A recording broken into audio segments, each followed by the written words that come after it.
Of the Public Works Committee, City of Hudson. It's October 5th. We started tonight at 4:30 p.m. We met at two of the main public works facilities, the East Garage and the West Garage, for a tour and to kind of understand the challenges there, physical restrictions and so on, so we could appreciate the changes that are needed going forward.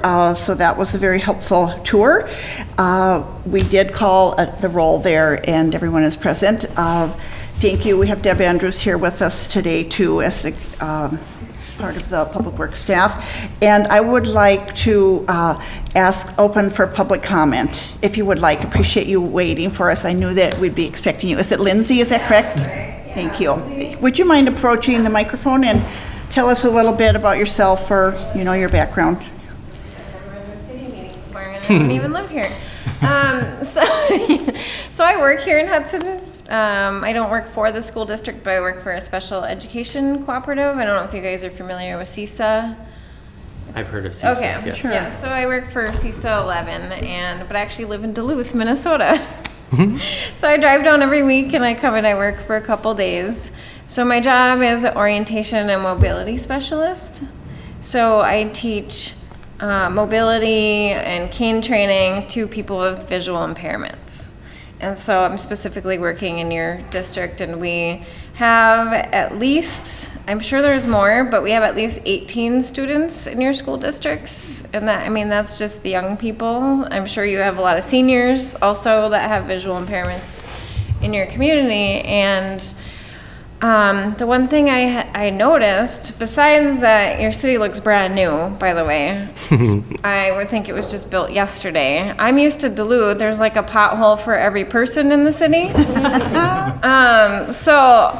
This is like amazing. I'm driving around, I'm like, wow, it's like, it has to be brand new. Like, it just everything, even the old parts look new to me. So it's been great for walking around because I'm used to going on sidewalks that's like a roller coaster ride. So that part is wonderful. So you guys are getting a lot of things right, for sure.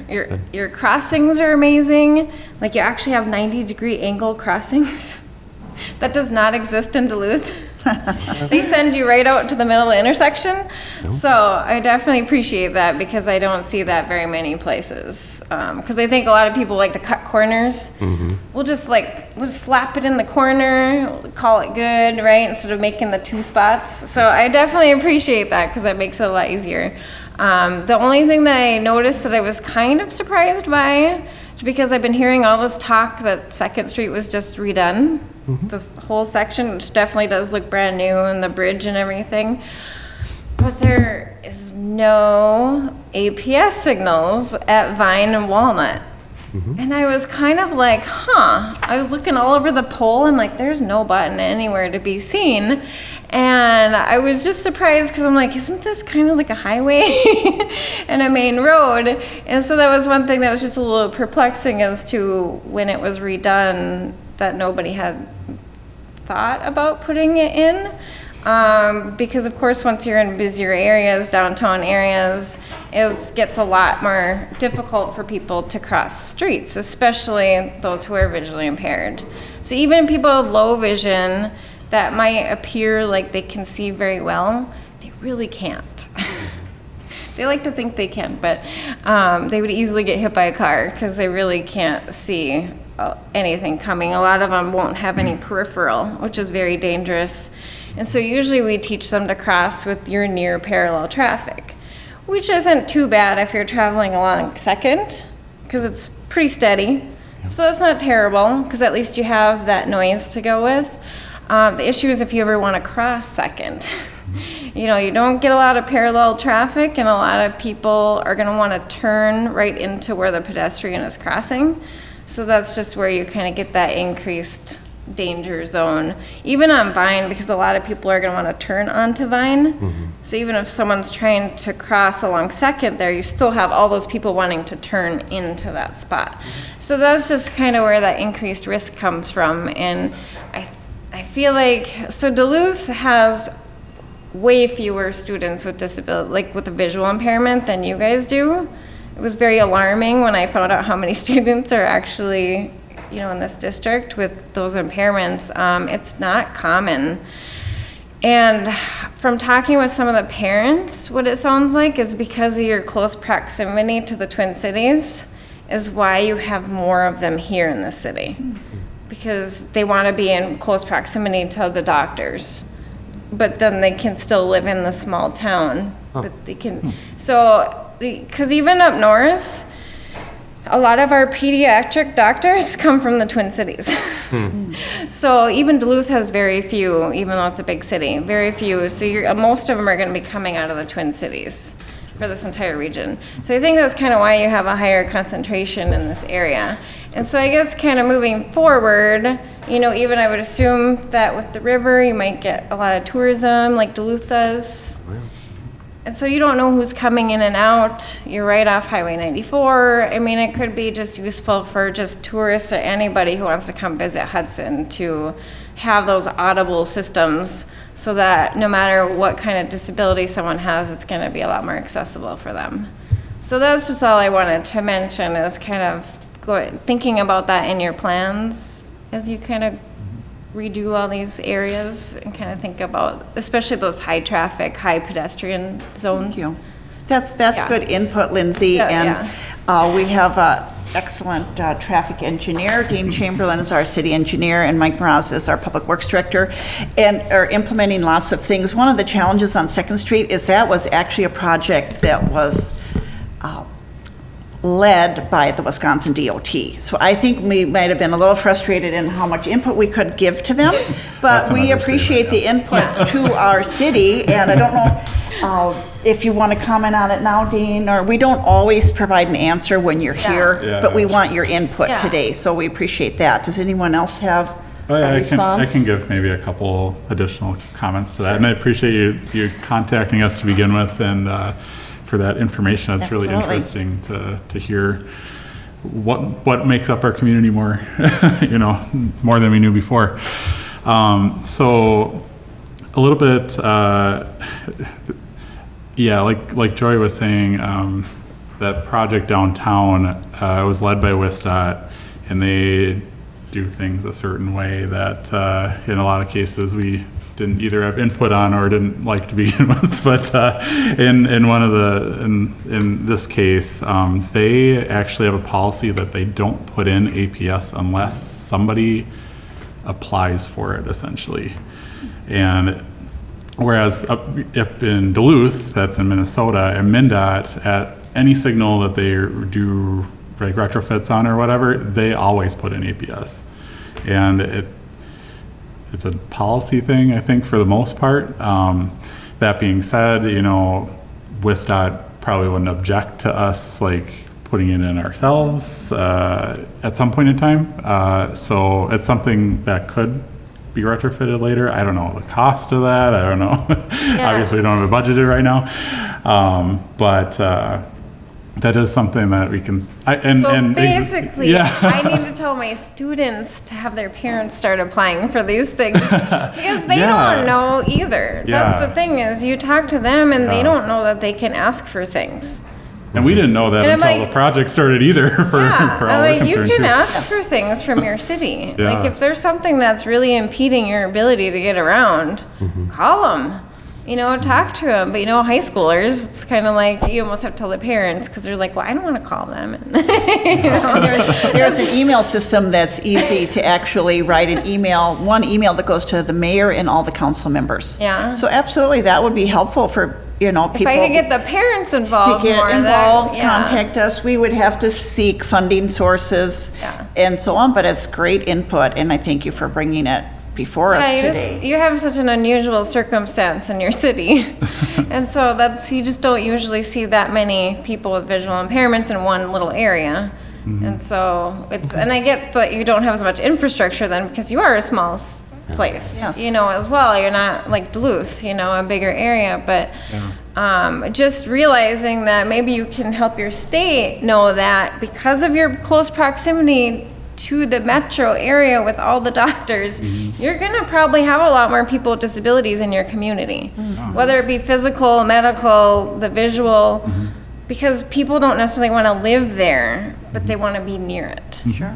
And so I think that's where they're kind of having that disjoint, is they're not realizing where you guys are located and what that means for your people, you know. So I'm not saying it's not you guys, but No, I'm it's saying good they input. need to know that, you know, Yes. that you're strategically placed, and because of that, this is what comes with it. So. Well, thank you for the information and the input, and it doesn't surprise me that Dean is well-versed in it and understanding the challenges between the two states. They are different, but it's a need, and we'll have to look into funding. I mean, we can address it at another meeting, what it would cost, and see if we could And address I'm that. not saying at some anything time. that Minnesota is great. Like I said, we have a pothole for every person that exists. There are a lot of, I don't know how many times we've gotten poked by trees and bushes this last summer. So I'm just saying, like, there are a lot of things wrong. So I'm not here as like a Minnesota versus Wisconsin thing. We You know, there's understand. nothing to do with that. We understand. And Lindsay, thank you for your patience for waiting for us. We were expecting you to be here today, and thank you. We were a little bit late getting back. So thanks for you. being here. And again, encourage the parents to reach out to us. We would. Now we'd be I know glad to help. that the rules, so I can tell them this won't Yes. happen unless you start contacting people. Yes. Joy, Yes, go ahead. would it be Lisa. okay just to let Lindsay know that there is going to be a public hearing related to issues of diversity? And I think it's November 22nd, so that might be a good time for parents to come and share some of these Okay. concerns as well. Yeah, Just and I another know we idea. do have a parent with a visual impairment too. Sure. Itself, so. Good idea. Thank you so much. I Yeah. appreciate your input, and we'll have further discussions and look into the So is costs. there like a particular like person or part, like just on the main website that I Yes, could on the refer main them to? website, you can look at mayor and city council, and there is a tab. Okay. Actually, at the top of most of the agendas, too, if you Okay. can pick through it. Okay. 'Cause Thank I'll- you. At least for my high school students, I'll let Yeah, them. they certainly know. could. Yeah. I mean, the little ones aren't traveling downtown yet, but. Thank you for your input. Thanks for being here. Thank you, Very, Lindsay. very much. Okay, I want to move on to at least part of our project updates. We're going down to item 7, and I'll let you choose. Dean is not able to be here for the full meeting. So what part did you want to update us on? Oh, I just wanted to update some of the stuff with the grants. So I've emailed you guys, but for the sake of the public, at least knowing kind of what's going on. We applied for many grants with the additional infusion of funding for the bipartisan infrastructure law, is what it's called, essentially the infrastructure bill that was passed for the federal government. We were thankfully successful at getting some funding for 11th Street. What that project will entail is not only repaving the street, but also adding either a sidewalk or a shared use path along 11th Street from Coulee up to Wisconsin. And so details to be determined, and we'll be going through public engagement, all the good stuff with the project itself. But that's very exciting, especially for those people who walk on that dinky painted lane on the road. That is Great not for really the safe. school. Yeah, and it'll be great for EP Rock Absolutely. students and whatnot. So we're really excited about that. Haven't had a lot of success with other opportunities, but we're still trying on a few different things as well, especially related to the Hagen Street Bridge project just south of that area.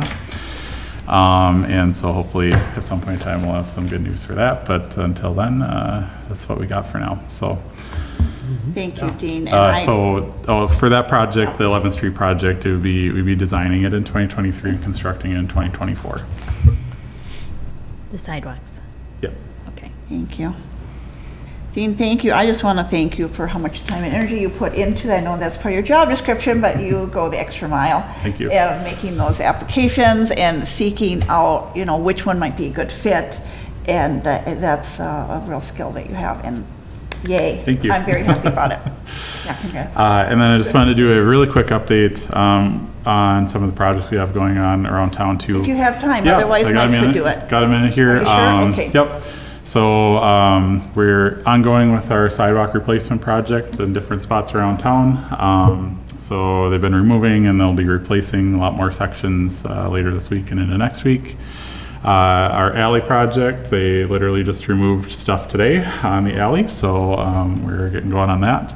And then across the street here, the old fire station, we were hoping that it would be demolished by now, but due to some delays with the contractor, it's later this week or early next week for the demo work there. So, all right, Very good. Thank you. thank you. Thanks, Dean. Does All right. anyone have a question on those updates? Just Or a quick Mike could question. probably address them. So the fire department comes down, all the stuff's taken away. We pave that, right? Is that all one big project? Yep. We're gonna roll right into that? Yep, So, yep. And will that be an extension of the free parking or the free 4-hour parking? It's the same as the Williams lot, whatever that Yep. is. It'd be just be extended to that site, and I believe there's about 40 extra parking spaces that are supposed to go in there. Yep. Do you have a date for that? Just, So the completion date for the project is November 1st. That's what the contract says. I'm 2023. hoping they meet it, and but as By the end of the stuff has month. been going on here, I'm a little skeptical right Right. now. But yeah, Busy fall. So what else is going on? I know you guys fixed that spot on Third, Yep. kind of going to Laurel, but I know like the road's closed. Is it because of what's happening at the fire station or is there something? no, actually that's a separate deal. Excel Energy is replacing gas mains and electric lines. It's semi-related to the project we will have going up there next spring. The electric work is related to that project. The gas work they kind of did on their own because we're going to come do a project. So they usually come before we do the project and do their stuff. So they're not Okay. digging up a new street essentially. So up around the bluff up there, if you drive up there, you'll notice there's power lines like right over the road Yeah. as you go around the corner there. They are essentially, instead of coming up the bluff and fanning out up to the top of the bluff, they're going to come from either side now, underground for the most part, except for a few spots where they still have to be up above ground. But getting rid of those electric lines will allow them to rebuild the retaining wall on the road up there much more easily without having to worry about the power lines up above. Thank you. Progress. Okay, good. Thank you. Feel free to contact me if you have any other Thank you, Dean. questions. Yes, appreciate that. Thanks, everybody. Okay, well, let's go back up to the top and go to our new business, item 5A. We're going to discuss Public Works Facility Tour. Mike, you have some things to show us. I do. And I also want to just say that we have Kevin Soltis here, who is Public Works Foreman. If you have anything to contribute, you could we'd love to have your input. Thank Yeah. you, Kevin. Go ahead, Mike. So I guess before I go ahead and kind of share some photos of some other facilities, I just want to share with the public what we discussed Sure. up to this point. So we met at the East Public Works Shop at 1520 2nd Street. Currently, the Public Works Department operates out of 3 separate facilities: our East Shop, our West Shop, and then we have a shop up at Ward Avenue. Total square footage of those facilities is about 30,000 square feet, 32,000 to be exact. And back in 2020, the city hired Cedar Corp to do a facility study for the Public Works Department just because of, a need there that was recognized back in the 1990s. As I was doing some digging in the old files, my predecessors were doing facility assessments way back then. So it's funny to see that they've been discussing a new facility back in the 1990s, and here we are in 2022 and still talking about it. But regardless of that, the study said that, a city of our size, with the amount of roads that we have, the amount of equipment, amount of staff, we should be in a building approximately 60,000 square feet. So we are operating out of half of that right now.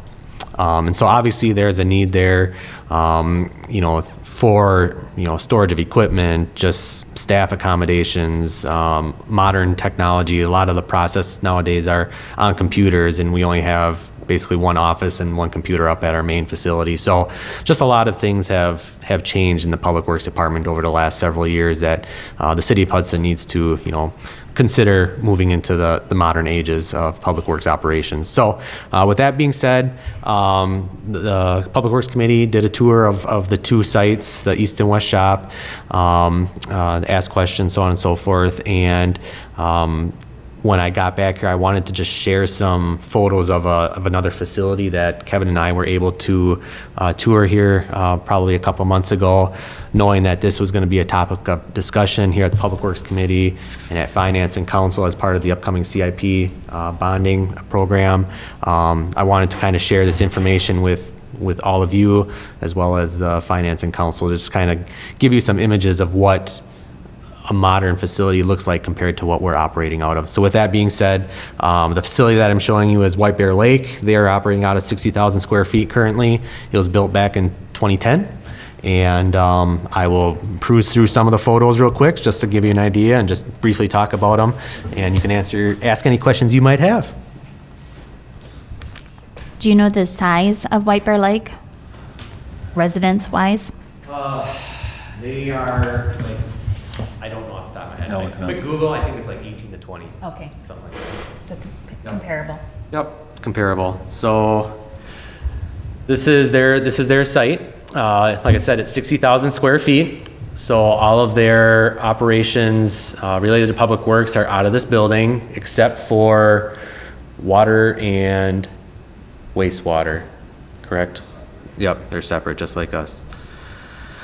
So this is their maintenance bay. So they have four maintenance bays with the hoist in the ground. Obviously, they have full-time maintenance staff. They do maintenance on everything, where we only do maintenance right now on our public works vehicles. So if we were to move forward and build a new facility, that's something that we could look about bringing in-house as well, as far as maintaining, the police vehicles, the fire trucks, so on and so forth, and maybe bring on another mechanic and save money. Because I know like a lot of the department heads are farming that out right now, so that's maybe a cost savings in the future.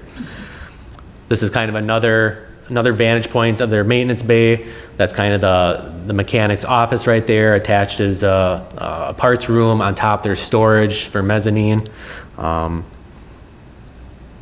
Better photo of that. You can kind of just barely see a sliver of an overhead garage door to the left. That's actually a pull-through bay where larger vehicles are able to be worked on, and then instead of having to back them out for safety reasons, they can pull straight forward into the storage area. And this is what the storage area looks like. So obviously it's a lot different than what we currently operate in. Diagonal parking, no stacked vehicles. And some of the other facilities that we toured, along each wall there's mezzanines or pallet racking where attachments are stored on top to maximize the space. So it just kind of gives you an idea of so this is probably 38 to 40,000 square feet of storage space. Okay. So they have more storage space than what we're currently operating out of for everything. This here is just 6 bays off of their main storage space where they prep vehicles or keep vehicles that are in use, keep them loaded up with their various pieces of equipment, whether it's lawnmowers, rollers, whether it's a chipper, where the guys aren't having to drop the trailer every day after work. They can just keep it hooked up. When they report the next morning, they can hop right in their vehicle and head out the next day. So it's just saving staff time that way. I might have missed this, but is this a drive-through garage that they can enter one side and drive out the next? Yep.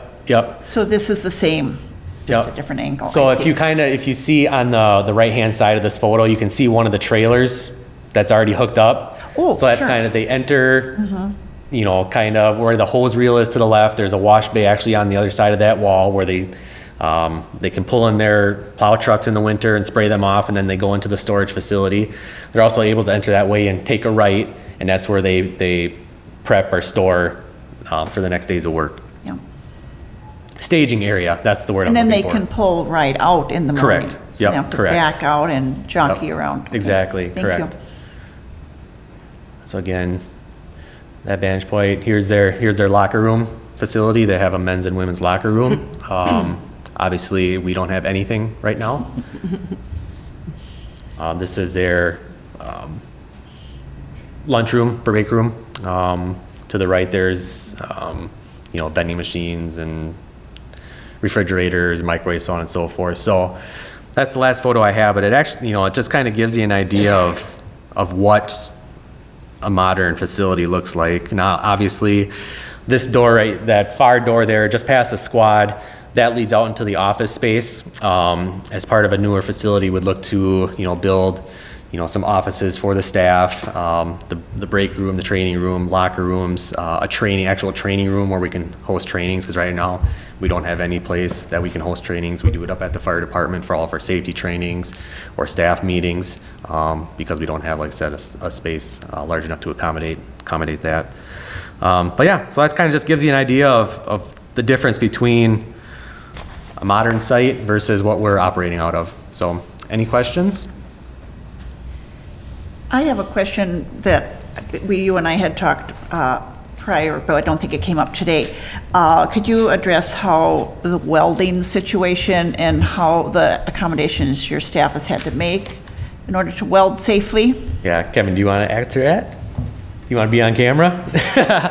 So obviously we have a welding station. We do have the air exchange unit above the welding station. We're basically tucked in a corner right now in our maintenance bay. And so more up-to-date facilities, there's actually a large room, probably the size of the council chambers, where there's welding tables along one wall with hoods above them, with welding screens, with storage racks on the other side with sheet metal, any type of material that you need to weld up to repair a plow, that type of thing. So a lot more space. You can actually, at some of the sites that we toured, you can actually pull a piece of equipment into the welding shop area and weld on it safely, and not have to maneuver equipment around and try to, unattach a plow and bring it on a fork or so on and so forth. So we do have our current setup is compliant with OSHA. It's just not user-friendly by any means, right? So. Right, those OSHA requirements, I mean, obviously it's a workforce hazard if you're not compliant. Correct. And the city would be liable for issues, so you've really, again, that adds to the workload. Yeah. Or the inefficiency of the work by this current setup. Yep. It's not efficient. Yep. Thank you. Are we looking, the spot that we're kind of thinking about, or the potential build, will it be able to serve our community for a very long time? Is there any projections on its kind of lifespan? Are we building for a good 20, 30 years or more? So if this, yes, so that's a great question, Sarah. The intent of staff, myself, Kevin, is to not be nearsighted, right? Obviously, we want to build, this is as Aaron said the other night at council meeting, these are legacy projects. So you build these types of buildings to carry the city 50, 60 years into the future. And that's something that we would look at when we do, pull the trigger on this site to build it in a way, or construct it in a way that if the funds aren't available now, at least build it to meet the needs now. And then in 20, 30 years, do an addition where it would propel the city into the future. And there's other communities that set up their facilities that way. They only have a set budget now that they're able to work with based on, their taxpayers and not wanting to put that burden on them. But they're also thinking when they are constructing it, when they are designing it, that they're constructing it in a way that makes it the easiest to expand into the future. So phase 1 and phase 2. Correct. I did Google White Bear Lake, and their size is 25,000, so that would lead me to believe that this could last us for a while then. Yep, there you go. Thank you. All right, thank you. Any other questions or comments? Yeah, Mike, so let's throw out there though, 60,000 square foot is kind of the target or the recommendation of that. How much is shop, storage, truck bays, and how much of that is office, training? Yep. Is it 10,000 of office stuff and about 50 of storage and shop? Hold on one second, I got that information.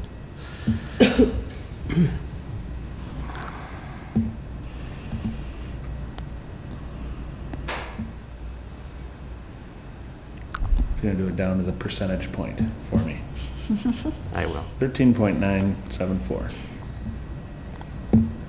It's in the facility assessment. The office space was 6,000 square feet. Okay. The shop space was approximately 38,000. Let me get to it here. A lot bigger than Kevin has now. Yeah, that's a good, yeah. Well, I'd like to just, as you're doing your homework, sorry to put you on. Yeah. No, okay, so here we go. So office space was 5,000 square feet. Garage building space, so it's the large storage area was 39,000. And then workshops, about 17,000. Okay. And then they had 11,000 square feet for off-site storage for salt. Oh, okay. So they included that in there in the report as well. Gotcha. Yep. That's what we were talking about, where there'd be the concrete slab and you'd have outside storage for a variety So of things. that would be just a salt shed, but then we would also probably do bunkers right next to it, Okay. or so on and so forth. Yeah. Yep. I was just gonna say that, you know, whether it be city council meetings or these kind of meetings or park board, even just today, our guest, you know, compliments of how great our city looks. And I love the idea that we're lean and mean and we work, you know, tight, staffs and we're not you know, overdoing it in any area. But after that tour, it really kind of opened my eyes that, you know, this is something we have to address because it's, you can't have both. We can't be lean and mean forever and not expect things to start falling through the cracks, so. Yeah, it's just, you know, kind of, as we were discussing on the tour, it's just showing support for the employees, giving them the proper work conditions that they want to come to work every day, that they enjoy coming to work every day, that you're offering them the amenities that are available out there for modern public works operations. Like I said, it's a tight market, and anything we can do to make people want to come here and work for the Public Works Department and make them want to stay, because we're not able to give $5 an hour raises and, you know, so on and so forth, and compete with the Twin City market. It's a way that the community can show their appreciation and you know, back our Public Works employees, because they do a yeoman's job and they don't get a lot of compliments out in the field. I mean, they do everything from, you know, plowing the roads, keeping the street lights on, traffic signals working, storm cleanup, parks, restrooms, everything. So, But I think that this project, you know, rather than looking at it as a chunk of money, let's say, which it will be, all the efficiencies we're gonna pick up on just the movement daily, the movement of the trucks, the movement of the people and the employees, and not trying to be in 3 buildings at once, which I'm sure adds to a lot of inefficiencies, so. yeah.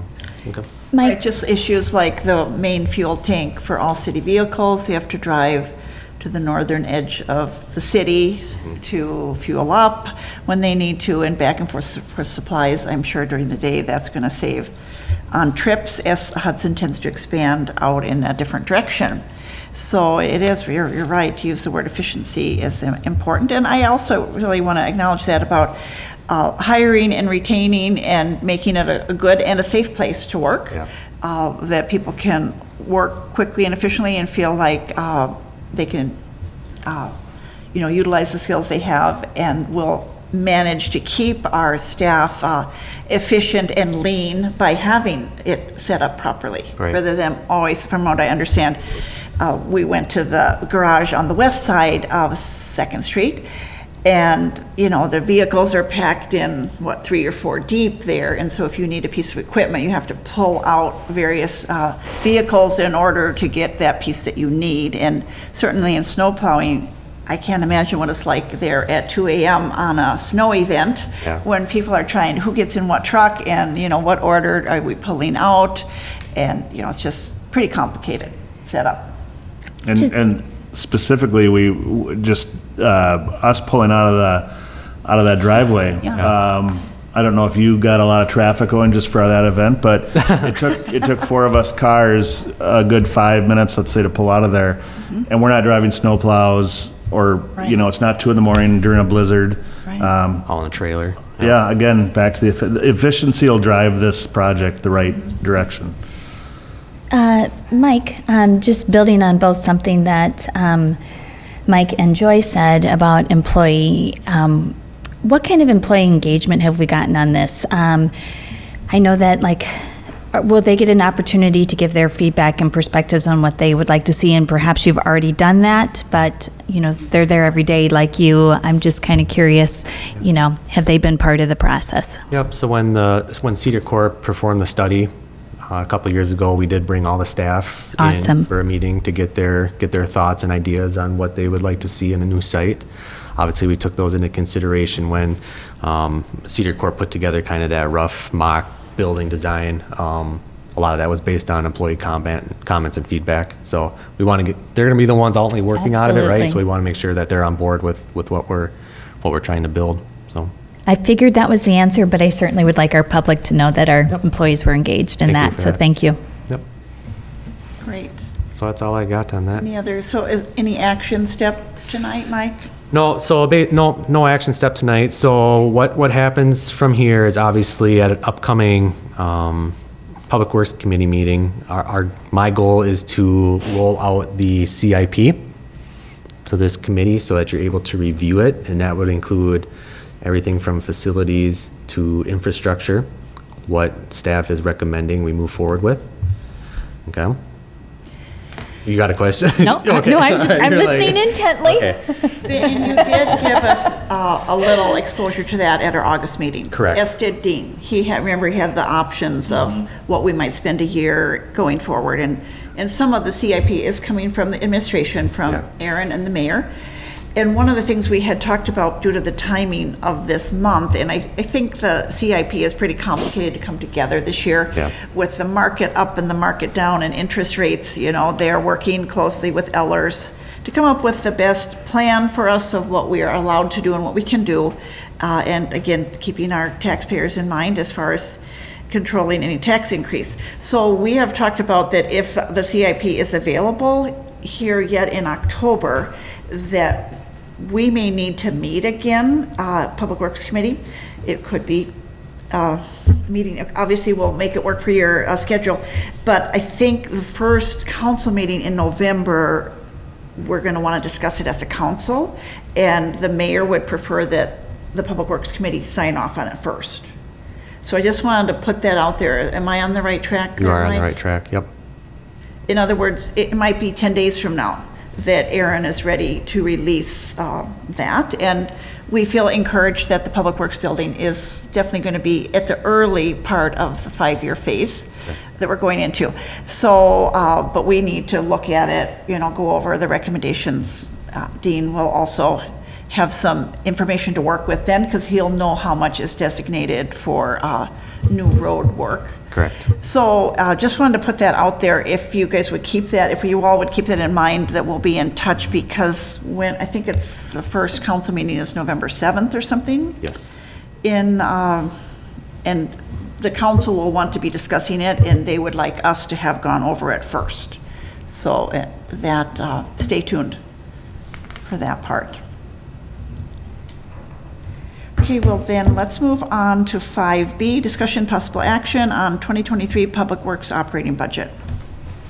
All right, so as many of you know, Aaron Reeves, our city administrator, rolled out the entire general operating budget to Finance Committee on Monday night for them to review. So we're kind of doing it concurrently with them. There were some last minute changes, and actually the budget that is in the packet is not up to date. Aaron had to make some changes on Monday, reducing some of the operating costs in the Public Works budget to get it to a 4% overall levy increase for the entire city budget. So with that being said, I did include the budget that I had proposed to him after we had to make some reductions in some operating expenses. And the bottom line is, the budget that I presented to Aaron had a 2.2% increase, and which amounts to a $50,123 increase total. Okay?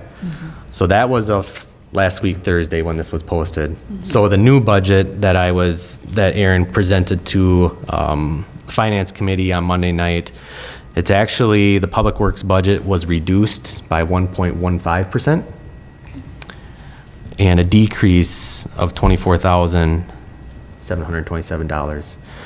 So we operated for the budget for this year, for 2022, was $2,133,650. The proposed 2023 budget is $2,108,000. So we're $24,000 less for 2023. He made up a lot of that with reducing some overtime that we weren't using this last year, and some various odds and ends, $1,000 here, $1,000 there. So needless to say, the budget that was presented to Finance Committee is a 1.15% reduction in our current operating budget.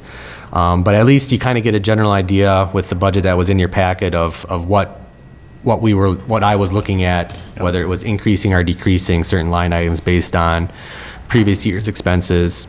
And I guess for tonight, basically all I'm looking for is Public Works Committee to ask any questions. If you need to know a specific line item, what we pay out of that, I can certainly tell you. I know it's a large budget. It's probably one of the larger budgets within the city. Excuse me. And so a lot of expenses are paid out of this to keep the city running. And then if everything looks good, basically look for a motion to approve the presented budget. I wish I could give you the updated one, but it's very similar to what was in the packet. So compared to, I'm sorry. Yeah, go ahead. Quick. Yep. Thank you.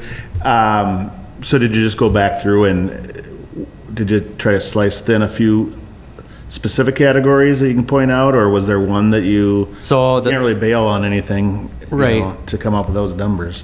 Right. So the one, snow and ice removal. So that would be on page 63 of your packet.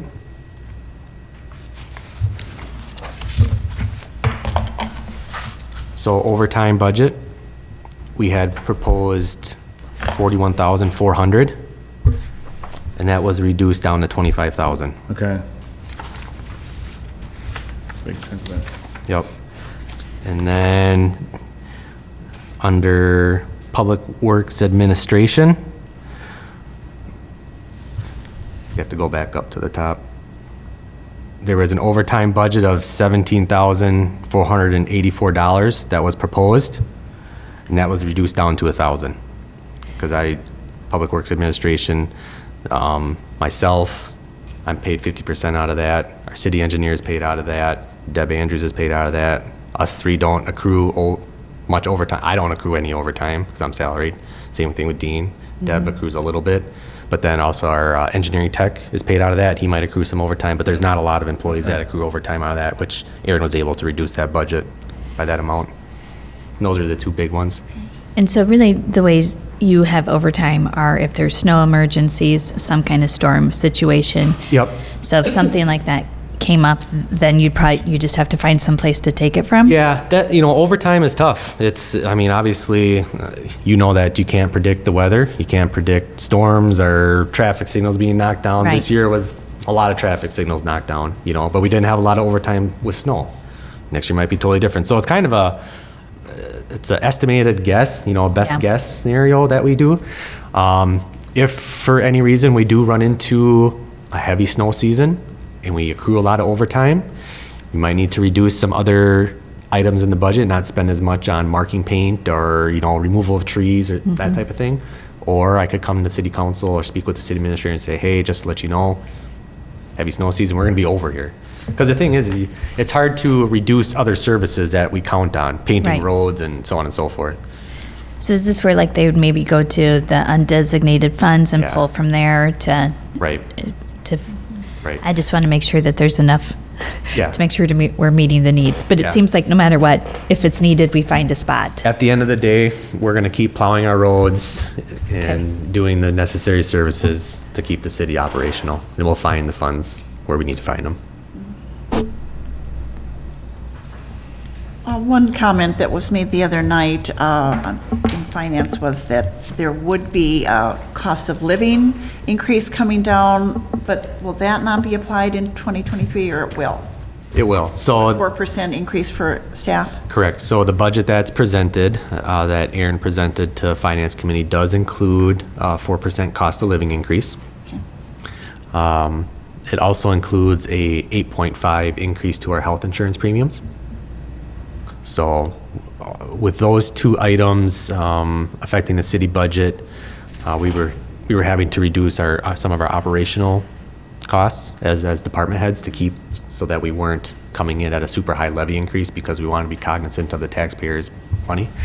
And so at finance, he explained that the presented budget is a 4% levy increase. However, due to a new development within the city, it's actually offset, so it's only a 1.2%. Oh, sure. 2% levy increase overall with the operating budget. Does that make sense? I'm not a finance. I shouldn't be answering. I should have Allison Sounds here. good But to me.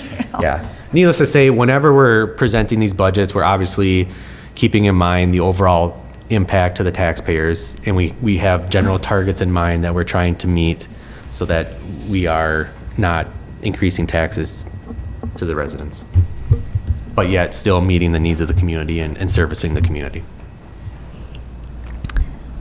Yeah, it's definitely a challenging time, because a 4% cost of living might sound good, but actually when interest rates or other inflation rates yeah. are sometimes 8, 9, and 10%, everyone's feeling the pinch. So I'm glad that at least is factored in. It shows goodwill effort that we're trying to pay our employees best we can and keep up with the economy. Yep. So. Well, if there any more questions, or should I go ahead and make a motion? You may. Go ahead, okay. I will make the motion to approve the 2023 Public Works operating budget as presented. I'll second. Okay, it's been moved and seconded that we accept and adopt this 2023 Public Works budget that Mike has prepared for us. Any further discussion? Any more comments? All in favor? All right. Aye. Opposed, same sign. Okay, that carries, and that's good. Good to get that part ready to go. Mike, would you like to take 5C also? You get to talk a lot tonight. Yeah, right. I should have brought some water. So, discussion and possible action to approve the 2023 Stormwater utility budget. So this is another budget that I supervise and manage. This one is a little different, as that it's funded through quarterly utility charges. It does not affect the levy.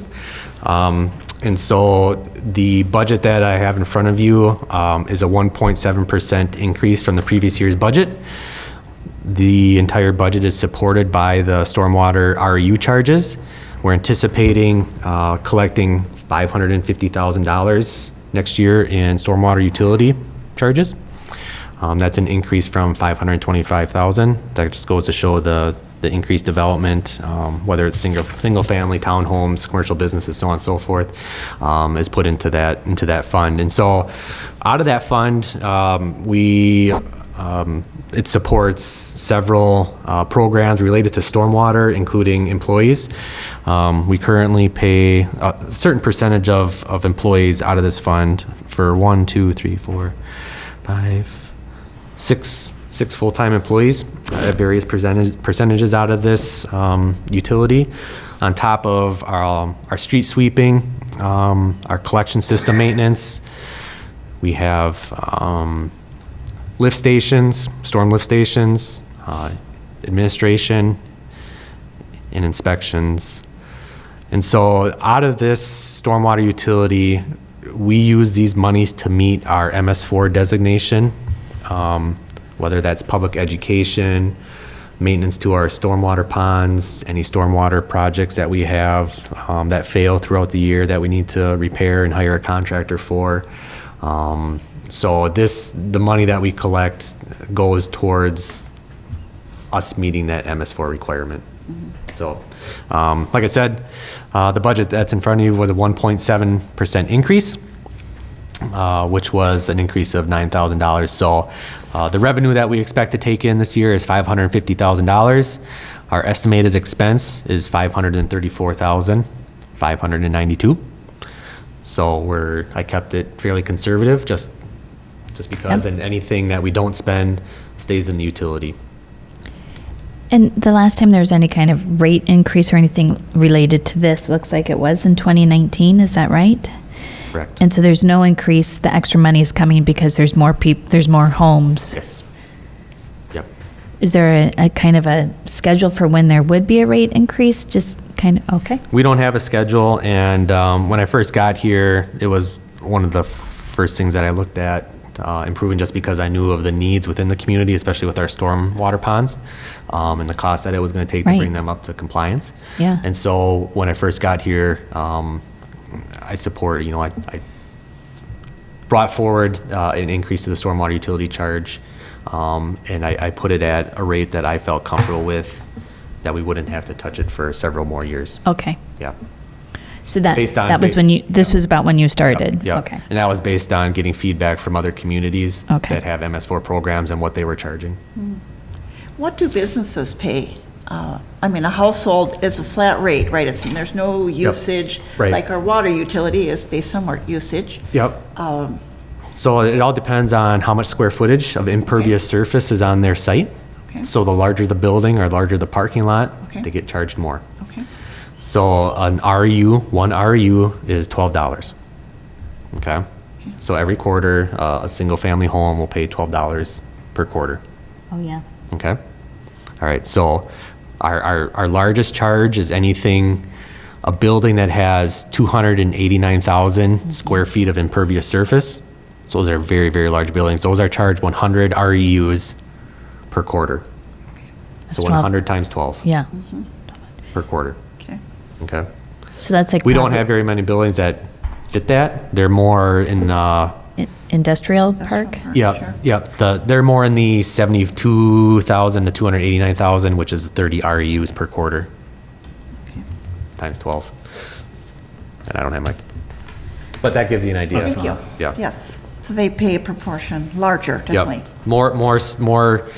More water that's being shed off of their site into the stormwater systems, they're having to pay more. That makes sense. Mike, you've got a line item, last thing in the collection system maintenance, you have other capital improvements Yep. at 200,000. Yep. Can you Yep. expound on, that's the largest number in your Yeah. budget? Yep. So that is the line item that we take all of our larger capital projects out of. So that would include any stormwater repairs,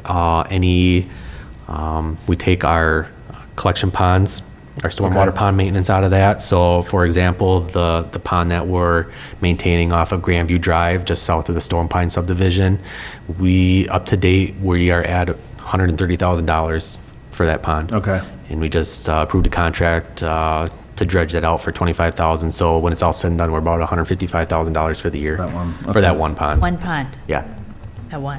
one. And Mike, you had mentioned recently, I think at Finance, about a dredger that you were Yeah. getting permission, we were bringing in our outside contractor. Are you planning to budget for a purchase of that in the future, or when do you see happening there? Yep. So after that meeting, Aaron did reach out to me and asked if we would want to include that into the upcoming CIP plan. And I told him, yeah, that would be fantastic, because, so for the public, so for example, this one pond, and I'll explain. We just paid $25,000 for a contractor to come out and dredge that one pond, right? $25,000 one pond. We have 110 public ponds that we maintain, okay? About, I would say, 60% of them need to be dredged. And an excavator, a decent-sized excavator that would be able to handle that type of work, probably ranges anywhere from 100 to 150,000. So we would be saving the city lots of money in the long run if we were able to bring that operation in-house. Okay, so yes, I did. And then, That will be included. yeah, that would Great. be included. And that's Sounds one of the good. things that we'll discuss at our workshop. Okay, thanks. Thank you. Any other questions? There, looks like we are wanting a possible action to accept that, approve it. I'll make a motion to approve the stormwater utility budget as presented. I will second that. Okay, moved and seconded. Any further discussion? Any other comments? All in favor, say aye. Aye. Opposed, same sign. Thank you, that's approved. Do you need to get a drink of water? No, I'll keep going. All right, here we go, you're Plow on a through. roll. Item 5D, discuss and have possible action to install a no parking sign on the north side of Mayor Road from O'Keefe Road to Industrial. No. So this was actually a discussion topic at a previous public Safety Committee meeting, and they bumped it over to us for us to review and possibly approve. So Mayor Road, which is just north of the Newly property, and in your packet I attached a map of the location. It's just north of the new apartment complex that was built down there. There's been several cars that have been parking on the north side of the street there, causing westbound vehicles to swerve into eastbound oncoming traffic. And there's no, law enforcement can't enforce any no parking or do anything about the cars that are parked there because it's not signed right now. And so public safety was recommending installing no parking signs from O'Keefe to Industrial, which staff recommends as well to eliminate that problem. And I think what's happening is a lot of the cars that, there's some condos, town kind of row homes to the north of there, and some of the residents from there are parking on the street, and some overflow parking issues. So just for safety of traffic and increased traffic on that road, staff is recommending approval. I move to approve. And I'll second that. Okay, we've got a motion and second to approve for the no parking sign. All in favor indicate by saying aye. Aye. Aye. All opposed, same sign. Okay, that motion is carried. And then item D, discussion possible action to install a fire station signage on Coulee Road. Yeah, so this was a request by Fire Chief Spielman.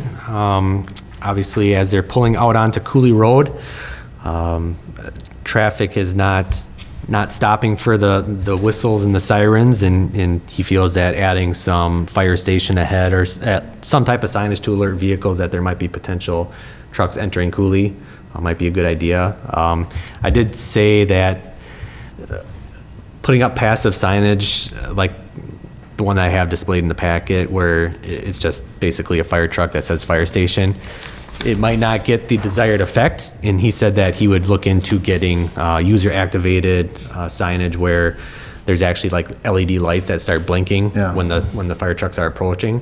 So what would happen in that instance is when the volunteer fireman goes into the fire hall to get on a truck, there's usually a push button right inside the door.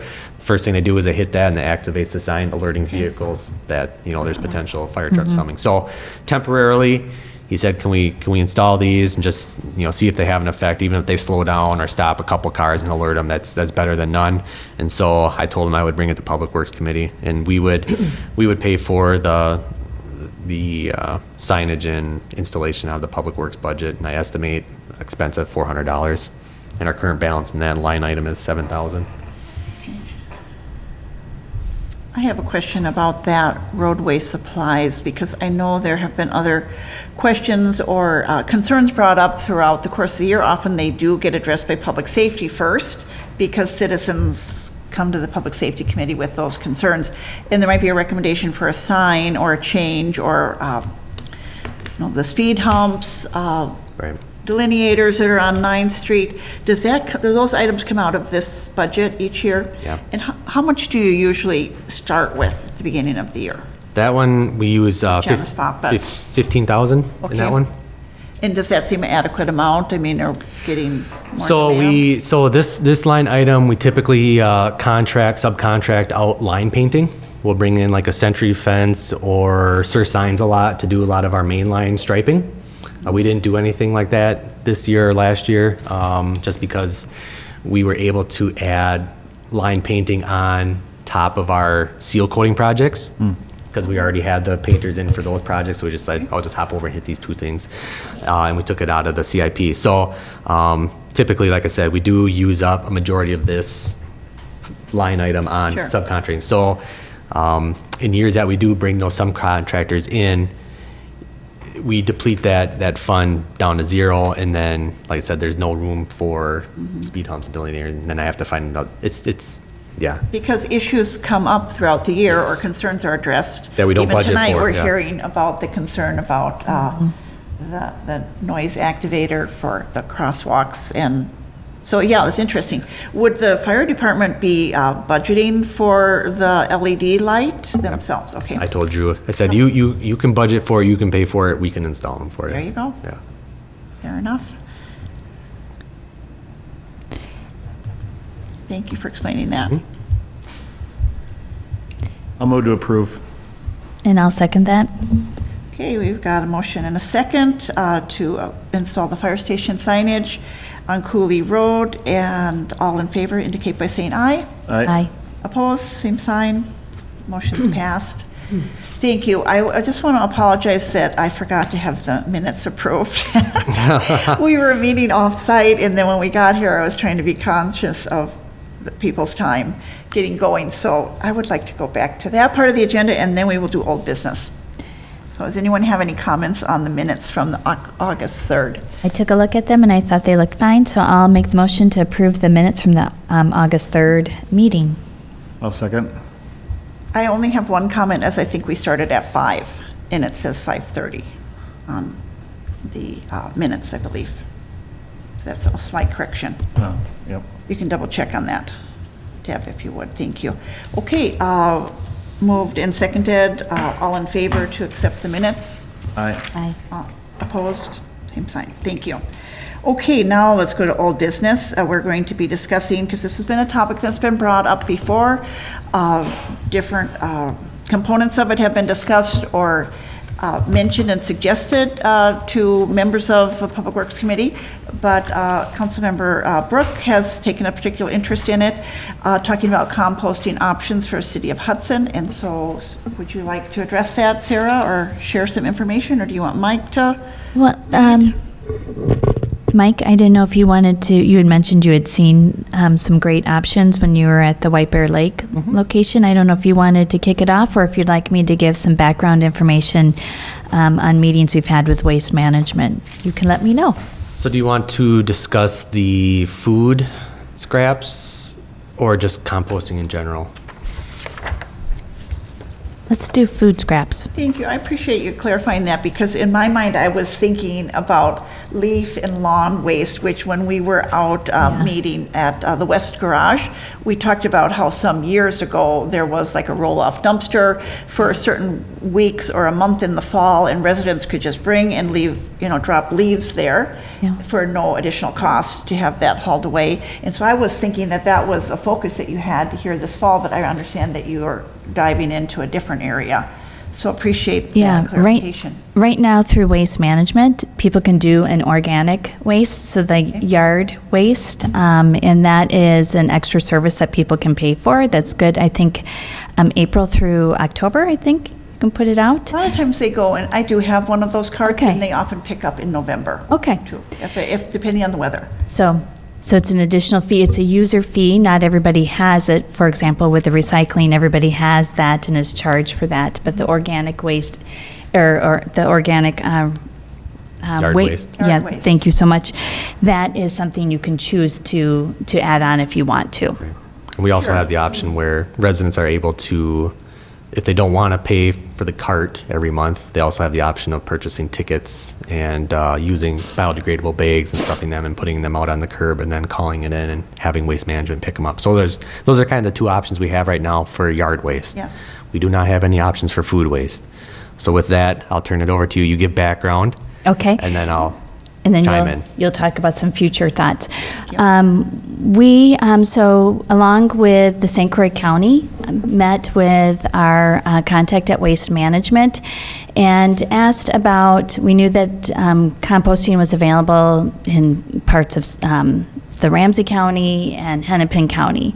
And when we talked with Waste Management, they did indicate that that is the case. At the moment, they are struggling with staffing as the bulk of the world, and indicated that if we wanted to add it as an option for our residents through Waste Management, we'd probably need to hold and do that when we were up to renegotiate our contract and put that out there that we wanted to do that. It does get into a kind of a tough situation. The most efficient way to do that is to do it similar to how recycling is handled, where everybody participates and pays a fee for it, as opposed to the organic yard waste that we have right now. And the reason being is that our organic yard waste is so costly because not a lot of people use it. And so that's what drives the cost up, because I've learned all sorts of interesting things, like our garbage trucks have carefully planned their exact route to get the least amount of turns, or the best way to use the least amount of gas. And so when they don't stop at every home, it drives up the cost. So that is something to think about, whether or not, I know that in the district I serve, District 5, a lot of people are very interested in that. I'm not sure if that is widespread throughout the community, and it would be something that if we go through waste management, it would be something that everybody would have to participate in. And then they would get a similar cart? They would get a cart, Like yep, it's yep, available right exactly, a cart, and it would be put out on the curb, just like you do your garbage and your recycling. And I'm not sure if it's an every other week pickup or if it's a weekly pickup. And just to clarify, so they said it's, the pay to play for everyone, or they won't do it? There's no, It's just too costly. okay. That being said, when we go out for bid, maybe, I didn't know much about this, how you bid a contract, but last time Deb and Mike were nice enough to bring me up to speed on some of it. They'll put it out and let people know that we're interested in composting, and then maybe other suppliers would come out with a different option. So the current contract runs through December 31st, 2024. Okay, thank you. And is it a 4-year contract? It began January 1st, 2020. Okay. So then another option that I came across actually when Kevin and I were visiting the White Bear Lake Public Works facility is they are in, it's not Ramsey County up there, is it? That's still Dakota? Or It must No, be. it must be Ramsey. It must Yeah, be it's Ramsey. Yeah. So Ramsey County has a program right now where they have collection sites for food scraps. And it's basically a rolled dumpster, and people use biodegradable, they have to use certain bags, and the city provides residents that want to participate in the program with these bags. And basically the residents are able to fill up these bags, and then they bring them to the collection site, and they throw them in the dumpster, and then once a week, the truck comes in and basically empties the dumpster at the site. And it's signed, it's enclosed. I'm speaking with the White Bear Township Director, Public Works Director. Seems to be a very successful program. It's gotten a lot of use. He didn't say he really ran into any problems with it, per se, not a lot of abuse. And so, but it's a county-wide program where there's several sites throughout the county. It's not just White Bear Lake that's participating in it. So that would have to be a conversation that we would have to have with our provider if we were to pursue something like that, to see if they would come over to our side of the river for one site. So, And some of the locations, it sounded like when I watched that video, some were locked and some weren't, I think. yeah. Some are only open during public work, Yeah. Yes. Some are only open certain times of the day. Yeah, and so the lock really would help prevent, I think, a lot of abuses to it, because then it would be the people that were committed to it, using it. Sure. Yeah. That is interesting idea. If I'm not mistaken, the city, because I've had residents contacting me saying, well, can't I have a different trash waste hauler? Why do I have to use this one? And I believe in the past, the city has chosen to just work contract with one so that there's fewer trucks running through our neighborhoods different days of the week. And am I correct on that? Yep. So, go ahead. So, but if something like this wouldn't have truck traffic, people could go to that location and perhaps a different vendor, either our main vendor or someone else would handle those supplies. And again, Have we one wouldn't have to pickup have spot. the trucks going through the neighborhoods on the pickup. That's And interesting. this is, the nice option about this is it's completely user-driven, so it's not, Exactly. which is really a nice option for people. So is this something that we could consider at the new location then, Public Works location? Yeah, absolutely. And if it was picked up on that weekly basis, the concerns about smells and Yeah, we would want to rodents make sure it's weekly, for sure. would be alleviated then. Yeah. I think this is a really nice alternative and a nice thing to add for our community residents. Yeah. Yeah, and I mean, the city, obviously, if we explore this option, we can maybe the first, as a goodwill gesture from the city, and this will have to be discussed at a future meeting here and at council, it's maybe the city provides the first roll of bags, whether it's a dozen of them, and then users would have to pay for them afterwards, so that the city isn't accruing that cost over a long Right. period of time, because I could just see people just Sure. abusing the system, and it's worrying, Right. put some onus still on the user a little bit to participate in the program. Because there's, obviously, the city would probably pay for the removal of the weekly dumping Right. and so on and so forth. So maybe try to accrue some of those costs back from the selling of the bags. But yeah, certainly an option. It's great to have new ideas and to think about. One thing I just wanted to comment on, that's a challenge in general, and we did address one specific part of this when we were touring at the East Garage, was where the used motor oil can be dropped off, and sometimes people take advantage of a situation, leave a product there that they don't want to dispose of properly. We don't know what it is. That's the only challenge. But perhaps in a new facility, we could have security camera access only during the day, where we cut down on some of that, because as it becomes more difficult to dispose of things in society, and rightly so, we don't want things going into our landfill that are inappropriate, they're unsafe. People are looking for shortcuts. I'm moving, I need to get rid of this stuff now. And we've seen the trend even for the lawn and waste. You and I have had discussion about that, Mike.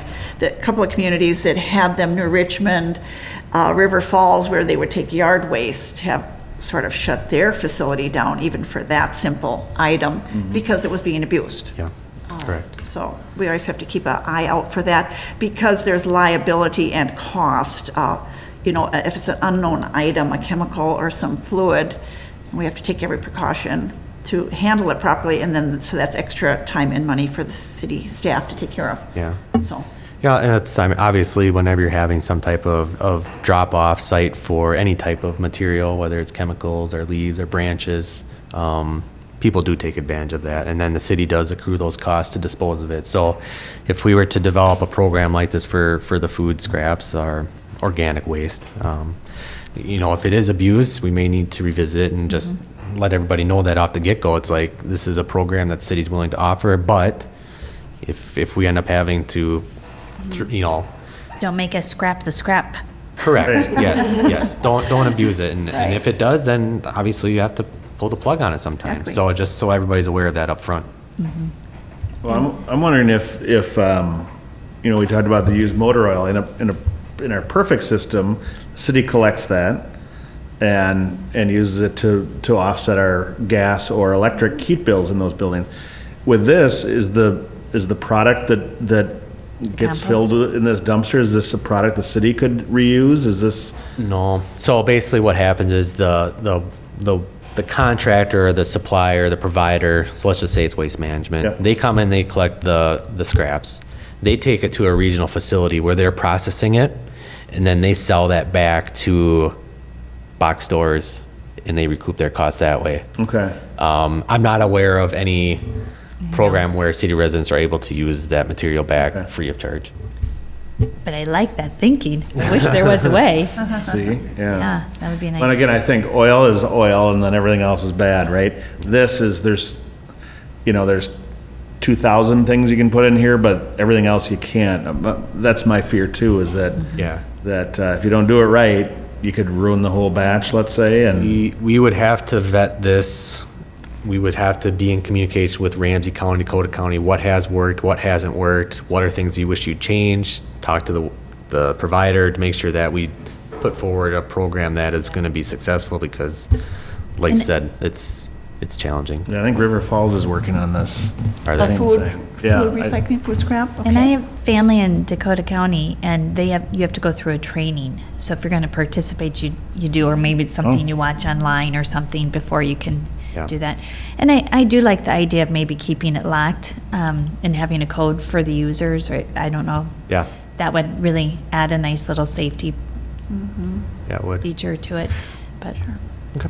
I appreciate the discussion and hope we can move this forward as we continue on. Oh, it's good to consider lots of options there. Thank you for your background on it. On project update, is there anything you wanted to add, Mike? Dean went through things. How do you feel we're progressing? Anything you want to throw in there?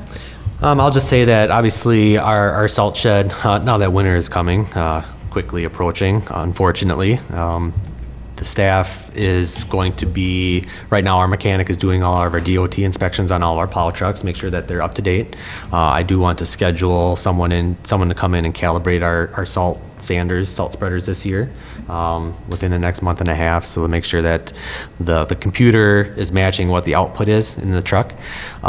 So just know that staff will be working on finishing up a lot of projects, whether it's concrete, asphalt projects, over the next month before we start transitioning into winter.